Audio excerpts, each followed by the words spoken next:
How's it going, everybody? Hope you had a lovely Christmas if you celebrate that. Otherwise, hope you had a lovely holiday or just some time off.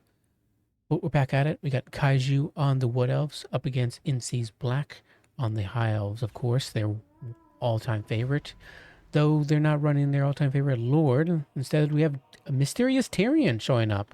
I'm not sure how much Ryder Rohan bribed Black to bring Tyrion, but clearly something is amiss.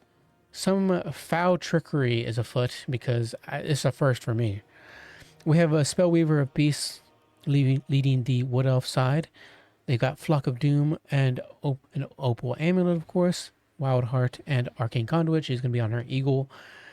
Of course, the Beastcaster, just very strong nowadays. We got Dryads. They're going to help chew through that Spearman front line, typically, which is typically brought. And they're going to do wonderful work. Great Stag Knights. We got some Glade Riders as well on both flanks, it seems. Great Stag Knights will trade up into pretty much every High Elf Cav, obviously, except for the Fireborn. I think the Fireborn will win that out. But otherwise, they will do wonderful and everything else. We also have two Sisters of Thorn here. They've got poison missile attacks with 90 range, and they also have those bound ability Shout of Thorns and the Course of Anra here. Pretty good. Don't typically see them in the Wood Elf matchup though. That is everything. Oh, we also have the Wild Hunters of Kurnus, of course. Got to have those guys with their magical bonus versus large attacks. For the High Elves, we do have Tyrion with Feint and Riposte and Sunfang, which should have AP. So come on, CA, give them AP and make it faster. Thank you very much. Anytime, any day now, please. Also, Heart of Avalorn, of course, the only reason that Tyrion even is worth anything. We have Mage of Fire with Burning Head and Flaming Sword of Ruin with Kindle Flame. They're going to be on a Sun Dragon as well. It is a Sun Dragon, right? Yeah, Sun Dragon. I always get them confused. Too many different colored dragons out there. Illyrian Reaver Archers, going to be skirmish, challenging that skirmishing game from the Wood Elves. We have Spearmen up front, a staunch line of Spearmen with Archers in the back line. Lothern Sea Guard, Fireborn, some more Archers, and that'll be it. Not common to see the a mage, a secondary mage that's not a lord on a dragon for me, but you know, if you're going to bring a dragon, why not? I mean, if you're going to bring a mage, why not? Also, no life caster for the Fireborn. So, any fights they take, got to be careful on which ones you choose to take, because those guys are going to take if they take too much damage, it's going to be it for them. We're going to some skirmishing back and forth on both sides. Celine Reaver Archers continue to shoot into the Glade Riders. We have Sunfang coming in there. Is it actually going to do any damage? Hopefully it should. For the Race of the Frozen Hearth. And there we go. Very nice. Does some decent chunk of damage and even hits their bit of their Spearman there. But finally, Sunfang gets some value back. Mage is going to jump in there with the Fireborn as well. Get rid of those Race of the Frozen Heart completely. Great Stag Knights get a nice charge in there on the Archers. Probably going to shut those guys down really quickly. Rest of the Illyrian Reaver Archers get hit with a Flock of Doom as they continue firing into the Glade Riders. Just continuing trying to skirmish back and forth with the Wood Elves. Speaking of skirmishing, the Sisters of Thorn are continuing to push into that back line very dangerously as the Mage of Fire is going to possibly jump in there and get on top of them. If they can actually get their animation down. Thank you very much, CA. Just dragon characters jankness as usual. But Spearmen do fend off those dreaded tree folk. On the other side, we do have the Wild Hunters of Kurnus, which were buried in Spearmen, which is not good. They should be in the back line helping deal with the Fireborn. Race of the Frozen Heart do come back. We do have a Sword of Fire and whatever it's called. Yeah, you know, I definitely know what I'm talking about. Flaming Sword of Ruin, there we go. Thrown down there on everybody here, including the Lothern Sea Guard, helping fight off that Spellweaver, and of course any other units nearby. It's very nice. Going to increase weapon damage and missile strength, plus with fire and magical attacks. Tyrion continued to chase down the Eagle character. Opal Amulet popped. Try to get her out of there, reduce that damage she takes. She just Tyrion does get hit with Curse of Anra here, bringing their melee defense down and melee attack, which helps out a bit to save that Spellweaver. Flock of Doom hitting though to both the blob, or just the blob of skirmishing units here from the High Elves. Gonna overcast that as well. Gonna do increased damage as it increases the duration, so obviously more damage. Fireborn get a limp charge there, and does a little bit of damage. More importantly, they're gonna catch out the Wild Hunters of Kurnus and finally shut those guys down. Balance of power looking to be in favor of the High Elves, which makes sense. For the Wood Elves, we don't have a lot left on the field that can provide a lot of value to the field. We have the Great Stagnites, which are a little less than half, almost 40% HP there. Spellweaver's not looking too hot herself, HP-wise, of course. Sisters of Thorn get, rather, the Fireborn get hit with another overcasted Flock of Doom, going to be reducing their HP a bit. We do have a Burning Head going down, first Burning Head of the game from what I've seen. Going down, hitting those Dryads and Great Stagnites. Another in a breath attack as well, hitting possibly the Fireborn, I think. Doing a bit of damage there, not too shabby. Wait, actually not Fireborn, what am I talking about? It's going to be hitting the Great Stagnites and doing a little bit of damage there. They wouldn't be treacherous and hit their own Dragon Princes now, would they? That'd be a bit silly. The Alien Reavers continuing to fire in here, trying to get some value here as they shoot into the Sisters of Thorn. Sisters of Thorn continuing to just skirmish back and forth. 100 of Kurnus coming in there for another charge, possibly on the Spearmen, just to get some value left. A Sunfang going down, doing some decent damage there on the Dryads, not too shabby. In the main center fight here, Mage Fire jumps down, trying to finish off these Great Stagnites, who were pushing off the Fireborn. The Great Stagnites do get us around finally on that Mage, whether it be on purpose or not, we're not sure, but here we are. Mage possibly didn't get caught out here. That could turn things around for the Wood Elves. If they can catch out that Mage of Fire, bring her down and rout her. Unfortunately, the Great Stagnites do terror rout, however, but the Eagle Caster is going to try to fight off a dragon if that Mage honestly turned around. But in fact, we do have some Great Stagnites nearby, so probably not the best choice. But even though it was a possible catch there for the Wood Elves, it wasn't, unfortunately destined to be. The Sisters of Thorn take a breath attack there. Doesn't do a whole lot, unfortunately. Shadow Thorns popped, so the Fireborn take a bit of their own damage in return as they try to fend them off. Burning Head going down on the Dryads, and it's going to do, the damage is going to matter a little less. It's more going to do the burnt leadership debuff. That's going to matter the most to rout them off. So the archers can begin shooting again as they begin shooting into the Sisters of Thorn, who right now are shooting at the Dragon Caster. Overall, over here, the rest of the battlefield, we have Tyrion continuing to chase down the Sisters of Thorn, just being an absolute menace, being a little pest, constantly running around, killing models. Things looking fairly sparse for the High Elves, but the Wood Elves don't exactly have a whole lot either. They have a single unit of Dryads with a beat-up unit of Great Stagnites and some Sisters of Thorn. Actually, we have the Wraith of the Frozen Heart, but they're not looking too great either. Amazing that they keep coming back, though. But another breath attack coming in there. Beautiful breath attack going on the Great Stagnites, possibly finishing them off, especially with the help of Tyrion as he slaughters some more of those stags. And he's going to finish off the Wraith of the Frozen Heart as well. Tyrion finally playing dividends here and actually doing a decent work, as the Wood Elves don't really have anything else to stop him with. He comes in there, chops off a head or two of the Great Stagnites.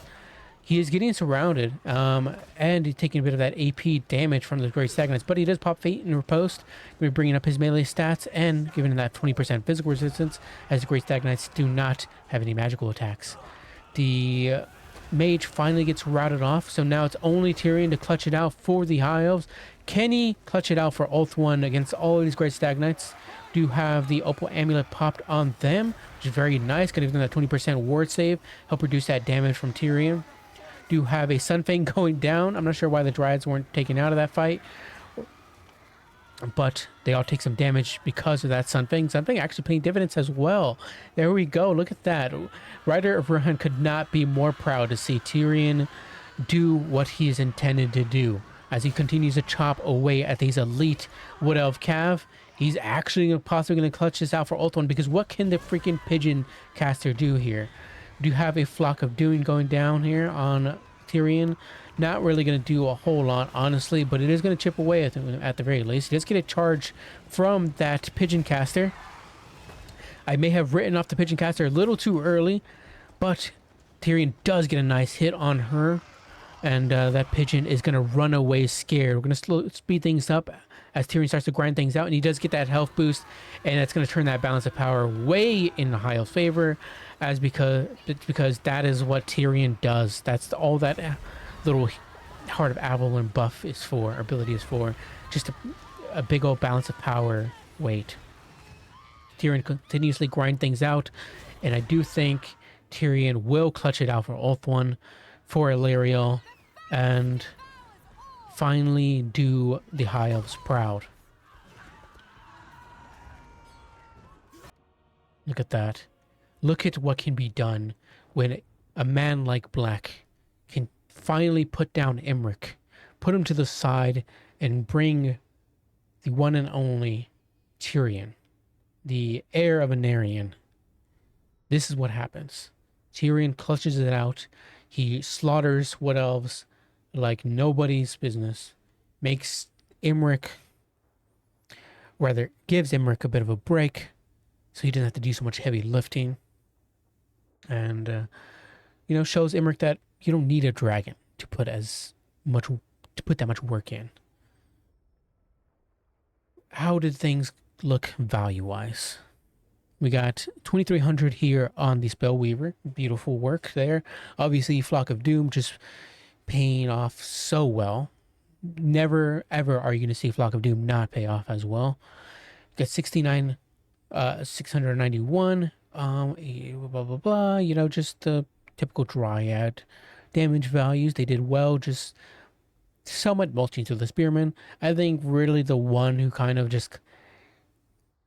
showed all the other Dryads up and all the other infantry up are the Frozen Hearth, because they continued to come back every single time. I'm surprised they just stayed for so long. I mean, am I surprised? Really? They've always just been such a great ROR. I've always seen them just into the late game for some reason. They always just come back. That's just beautiful. But yeah, Dryads, they did their work. Everything else, they did fine. 1559 on the Great Stags and 1,081 on the other. Yeah, they did. They did all right. I mean, they stayed till the late game.